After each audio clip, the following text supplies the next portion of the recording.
Good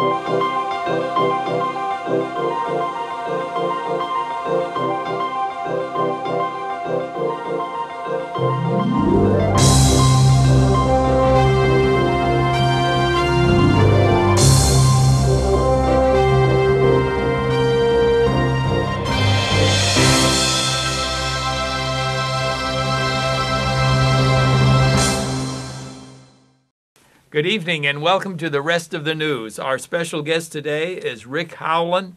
And Rick, yes, sir. You got a radio program. Tell us about that. Well, the first one everybody knows about, the Values Coalition broadcast that comes on WLLV. That's 1240 on the AM dial, 10:30 to 11:30 AM, 5 days a week. Okay. I'm on that program on Tuesdays and Thursday mornings. I have my own program on WGTK here in Louisville, and that's AM 970. And at 7 p.m., it comes on at 7 p.m., and it's the Black Heart Conservative program. And that's every Sunday evening. Every Sunday evening. And if you're if you don't live in Louisville and you're watching, you can hear my program if you go on www.970wgtk.com and click on Listen Live, and you'll be able to hear it at 7 o'clock on Sunday nights anywhere in the world. It's streamed. Praise the Lord. Right. Okay, well, there's a lot going on in the news today about these different issues. We've got the Associated Press issue where they tap their phones or phone numbers or something. Right. And then the IRS sort of interfering with voting and the organizations not giving them tax-exempt status. And just in general discriminating against certain voters that they didn't like. Or I know one gentleman that was on Fox News say that his crime was he gave a donation to Mitt Romney and the IRS jumped on him and made him review his records or, just a lot of things. Right. And then the Benghazi scandal about what happened and why no one protected those 4 Americans that were murdered down there. And then we got the Gosnell abortionist trial that is now ended, and he's going to jail. So, how about starting with the AP? Well, the AP thing is probably the thing I know the least about, but I picked up a little. It's just another one of those cases where the Associated Press reporters have done some digging and come across some information. And following their various leads and so forth, they uncovered some stuff and reported it. Well, and the details of all of that I don't know, but some of that stuff happened to be classified. Now, this isn't the first time this has happened, but this is the first time really that the media has made a big deal out of it when it was a Democrat doing it to them. Yeah. You remember there were a couple of occasions during the Bush administration when Bush was attempting to get them to not talk, simply encouraging them not to tell everything they know about something, not to report stories. And they would go ahead and report them anyway, but under the Bush administration, there were not consequences for that. Okay? They attempted to go to court and get some injunctions, but when that was turned down, they just had to live with it. I think there was a cyber program that they had going on that got exposed, and there was a phone. All they were doing was tapping the phones of people under the Patriot Act who had received phone calls from numbers that were known to have been terrorist connected. Okay. And so they would check out those people's phone records. Well, New York Times found out about it and reported it. Well, it was a tool they were using to try to intercept and find hidden cells here in the country. They weren't using it for anything other than that. If it person turned out not to be anything. They dumped it. Well, distrust of government. You and I both have a distrust of the government. We would rather that not be going on. So I didn't, Right. but this is something even deeper. They seem to have done a very extensive wiretapping of contacts of these reporters, AP reporters. And even started secondary taps of their families. Much more extensive. And what were they trying to do you think? Find out, who it was that was the leak giving this reporter information. Okay. And I'm torn on that, but we do have the First Amendment, and it's not that I love and respect the press that much, because I think they're a bunch of let's just say prostitutes. Yeah. This generation of news people basically operate as prostitutes. They don't have any consistency on how they treat one. What they will do to conservatives and liberals are two different things. Right. And I think what has happened, however, in this particular instance, I think the media may be waking up to the fact that they have been coddling President Obama and the various other scandals that have gone on with the use of the IRS. Because we're hearing about the IRS scandal right now, but it's been known about for a while. But the media wasn't interested in covering it or talking about it. Yeah. There have been people that have been been interviewed on radio and TV for the last 3 or 4 years that are talking about these, what's been happening to them on a personal level. Yeah. And the media would always use that as an opportunity to discredit it by saying that's just anecdotal, that type of thing. Now, we were just listening to something about, didn't they say there were 500 organizations that they had held up quite there? a few. The IRS, yeah. Yeah. There were quite a few. And when you're talking about grassroots organizations, usually that means you have people that are inexperienced, don't have much money. And when they apply for tax-exempt status, any barrier you throw in front of them, especially if it's going to cost them money, can virtually stop them from exercising their freedom of speech. Yeah. In a more prosperous way. If you can intimidate them off the field of battle, that's basically what was happening. If you had an organization that already had some financial sponsorship and was able to bear the burden of getting a lawyer to shepherd their application through, and to deal with the IRS when the IRS is asking for extra information like membership lists, donors list, your donors list, books you've read, book reports on books that you have recommended, lists. I think there were a couple of situations where they wanted to know about members' families. Yeah. These are questions that have nothing at all to do with anybody that's ever in the past applied for. This isn't even investigation. That might be sort of harassment. Yeah, it's harassment. And if you had a lawyer, he could protect you. From but if you're a small organization like the Tea Party of Louisville was when it first started, it could have kept them from. In fact, I've been told that one of the reasons why they changed their affiliation from a 501c3 to whatever it is they have now was to eliminate having to deal with that problem, because evidently they got legal advice to get out of there. I have a friend who's has a ministry working with churches that are under stress of one kind or another. Sometimes people just don't get along again; they won't split, or the IRS gets after them for one reason or the other, or somebody comes to him and wants to establish a church charter. It's just starting a new work, Yeah. And he tells the new people, he recommends to them that they not even go for the 501c3. Right, right. Because what his recommendation is that if you start off without it, and the people that come to your fellowship don't expect up front, they have no expectation of being able to write off their donations to their church, and understand why. Then at that point you can preach anything from your pulpit you want to.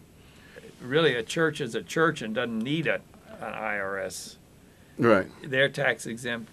They can't take it away from them. The church's tax exempt status existed before the IRS was instituted. Yeah. Before it was created. The other thing they said is that medical records were gotten on. Yeah, the IRS. Yeah, the IRS decided they wanted. They went and got 10 million people's medical records. Now, see, the IRS is going to be probably, and this is just conjecture on my part, but since the IRS is going to be the enforcement arm of the Affordable Care Act, Obamacare, okay, I think probably some of those some of those parts of that law have come online. And what they did to go get those 10 million records may be completely legal now. Well, Obamacare is requiring that doctors have electronic medical records. Yeah. Okay, which means you put everything into a computer. Right. So if you come to my office and I'm going to put in, well, here's his diagnosis, here's what medicines he's on, here's his past history, blah, blah, blah, blah. Well, once it gets into a digital computerized format. It's in the ether, Doc. Yeah, they can come and get it. Yeah. So what happened to... Anybody can come and get it. Yeah. You have kids, you have young people right here in this city. One of my favorite shows is Big Bang Theory, though it's about these guys who are, very wonkish and very intelligent fellas, right? You can just see them when they were little kids. If somebody given them a computer, they would have hacked their way into anything. Into anything, and they say, "Oh well, they got a password and this and that." Well, that doesn't do it. They got programs that you can figure out the passwords. You have human beings that have grown up with computer logic as part of their lives, and I'm not sure if you can really out-program them. Because they function on a human level where they're not bounded by the technology. Yeah. They're not bounded by restraints because God put a creative spark in us. Yeah. And anything one man can create to protect the thing, another man can figure out how to get into. See, and we have what they call HIPAA regulations that are supposed to protect your privacy. No. But once it gets into a digital format, they can hack into it. We hear every once in a while, oh, somebody hacked into this company and got all their Social Security numbers and all that stuff. So we know that's a problem. And, well, anyway, it's... What was it, Yahoo or one of the big engines? Yeah. One of the big engines that has a lot of information on a lot of its... On a lot of the people that are involved with it. It might not have been Yahoo, I may have misspoken, but they were hacked. Please forget I said Yahoo. Okay. But it was a large computer service. I think I remember hearing that. Yeah, and it was several millions, like scores of millions. Well, I heard that Google went to court so that they would not have to give out information on their customers to the government. Right. So anyway, well now the other one is Benghazi. Benghazi is the most egregious situation the Obama administration's been involved in. From a purely moral perspective, the most dangerous is the IRS situation. Yeah. And the AP story is an attack on freedom of speech, as is the IRS thing. But Benghazi is we have actually professionals who have put themselves in harm's way. Yeah, and I know when you're talking about the military, but we're not just talking about military. We're talking about State Department personnel here, right? And they have chosen to go into a livelihood that has certain intrinsic dangers, and it's understood. They know that, but they don't expect to be left to hang out to dry. Okay, and this administration, in its zeal to win the election, this is my opinion, in their zeal to win the election, did not want to. They did everything they could to not add to something that was going on in Benghazi that day, because their scenario for the election was that the war on terror was winding down. Yeah, we had decimated Al Qaeda. Yeah. And I think they figured, well, the embassy will survive. They'll figure it out. They'll fight their way out of it, and then we can downplay it. It doesn't have to be a big deal. But what happened was they weren't able to survive. And the thing that bothers me the most about it is Tyrone Woods, one of the young men who fought their way in. They were safe. I think they were at the Annex building, that when we were watching the program we were watching a minute ago, where they didn't want to mention the Annex in congressional testimony. They were there. He and Glenn Doherty, I believe his name was Glenn Doherty. They decided they would go to assist at the diplomatic post, at the embassy. Yeah. And even though they had been told to stand down, and I know people that aren't influenced, that don't have understanding of how the military operates. The military operates based on mission. And once you tell a military person what the mission is, they will obey a direct order to stop, but it's against their nature not to accomplish their mission. And they were in charge of security at that embassy. Now, how do you tell a man who's lived his life fulfilling mission after mission after mission, risking his life day in and day out, mid-30s, all the kind, he's a mature man of war, and he's spent his life defending his country and his countrymen. And he's been given a charge to protect this man that's in this other building. And the only thing that's keeping him from doing it is distance. He knows what he can do. He knows what he's been trained to do. He knows that man will not survive without him. So what does he do? Does he listen to the orders of somebody that's just above him who told him to stand down and ignore his mission? Or does he go after his mission knowing that that man has someone above him that will understand what the mission is? Right. Problem is, we have people now in authority in the administration in Washington, D.C. that do not understand the mission. Right. And don't even understand the concept of a mission. They change their minds. Yeah. People that are mission-oriented don't change their minds. Right. You have to come to them and tell them the mission is no longer valid. And, when they questioned Hillary about what happened, she doesn't want to say anything about it. She wants to run for president in 2016, so she doesn't want to have this hung around her neck. Sounds like the more she tries to get away from it, the worse it gets. Oh man, she's supposed to have fallen and hit her head and had to recuperate. So she was kind of out of the loop in the events in the weeks leading up to it. And I believe that may have happened, but it's not the first time people in authority have had medical emergencies or so forth that still did their jobs, or they stepped down and allowed someone else to do it until they were back on their feet. Right. I remember when I was a child, Dwight David Eisenhower had a heart attack.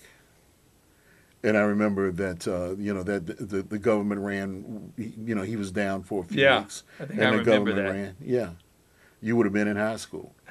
I'd have been in elementary school. So, but okay. Now tell me, what do you think about this Gosnell murderer? Trial, and it seems like Houston and other places have similar idea, so that there's the baby's in the way. They just kill the baby after it's born. Well, these people are committed. This is what people don't understand. The average person on the street who's not involved in the pro-life movement or the pro-choice movement, either one, don't understand. The pro-choice movement is just as committed to every abortion that can happen occurring as the pro-life movement is to making sure every abortion we can stop doesn't occur. Right, right. You have two dedicated sides. I have to admit their dedication, and I have to respect how hard they're willing to fight.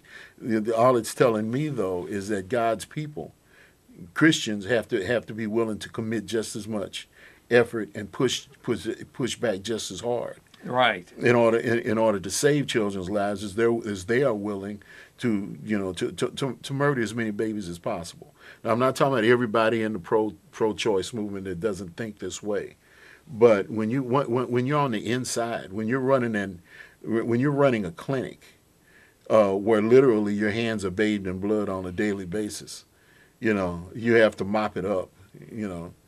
You've got drains built in your building and the floor, so that at the end of the day, when it's time to clean up, you turn on a water hose, you turn on a pressure sprayer, and you spray it down with antiseptic. Then you hit it with a water hose and just wash it all down the drain. And what don't go down the drain, you sweep up in the dustpan and throw in the hazardous material bin. Is that what you call innocent blood?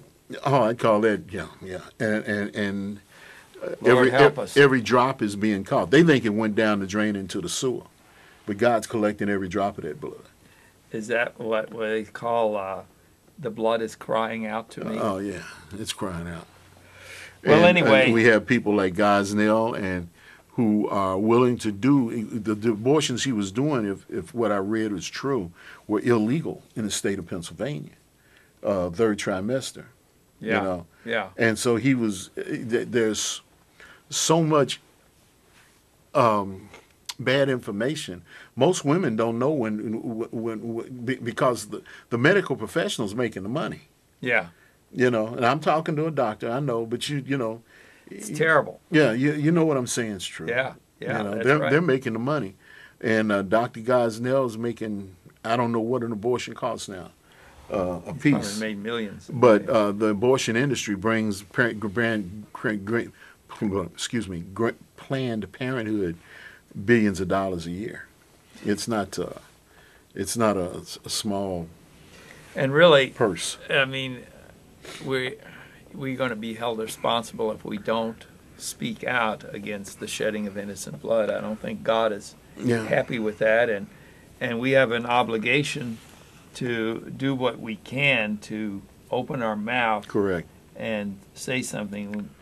Well, tell me about the Black Panther Party. Oh, well, these all three of these kind of have are leading. It's indicative. It's a consistent pattern of activity, pattern of conduct that this administration has had. Big government since they've been in office, and they're acting like big government. They're acting like a large centralized government that doesn't have any restraints on their activities. The AP story, IRS is being used to promote to crush political agendas that are opposed by the president. Benghazi, they're doing a cover up in order to keep people from finding out during the election that they're being lied to when they're told that Al Qaeda has been decimated, and they're being lied to when like things are getting better, and if this. And it's been so confused now, the truth may never really come out, at least in the minds of people who half the country is never going to believe it was a big deal now. This Benghazi, we were watching that video, and there was some implication that there may have been gun running in Benghazi. Well, now what they're doing, this is attacked to kind of make it, these guys were in there doing something they shouldn't have been doing in the first place. They may have been diplomats and so forth, but they shouldn't have been running guns in there. Yeah. So in other words, maybe they had it coming. What happened to them had it coming. There are people that have that. Well, it's so much we don't know or understand about the whole thing. Yeah, and nobody wants to tell the truth about it. there are people that want to, but when you work inside a monolithic organization like the U.S. government that's controlled by a group of people that operate according to the Chicago way, you got to be careful. And people have children, they have families, they have bills to pay, they got jobs that they're afraid to lose. Right. But the Black Panther Party, this was in the very early days. The new Black Panther Party was involved in voter intimidation in I think it's either Philadelphia or Pittsburgh in the fall of 2000. Philadelphia, I think it was. In the fall of 2008, and these two gentlemen were at a polling place, and they were remonstrating very, very openly about their displeasure with white folks voting. And some people were intimidated, and some people went on in and voted. Yeah. But there were some people that were made fearful because the guy had he had one of these, you can push the button and the thing jumps out, and he was swinging it around and pointing it at people and stuff. They had him on film doing this. And he was, he and his, there were I think 2 or 3 of them there. They were convicted after the election was over. It was open and shut case, and the case had already been dealt with. It just had to be signed. Eric Holder got in office and decided to back it up and back it out and turn them loose. And now, when he was when they were questioned about it in the Justice Department, in the Civil Rights Division of the Justice Department, they said, well, how come we're not going to prosecute these guys? We've been prosecuting everybody that tries to intimidate anybody at a voting booth. And the new policy, according to the new people that were that were appointed, and I forget the lady's name, who was recorded in an orientation meeting with federal attorneys, said that we're not going to prosecute minorities for voter intimidation. Let me make we're this going quick. to prosecute, white folks for it, but not minorities. This is what we call the blue letter. Yeah. Now, this letter is got a petition on it for school prayer, and Mississippi and Florida have now put prayer back into their public schools. Praise God. And we can put it back in Kentucky, too. And we think we need prayer in the public school. And what we'd like to do is to send you a copy of this petition. And if you'll call 893-2444 right now, we'll get that out to you today. And you can have a big part in turning a country around back to God by getting this petition filled out on school prayer. Rick, we're out of time. Appreciate you. God bless you. Tune in again next week for the rest of the news.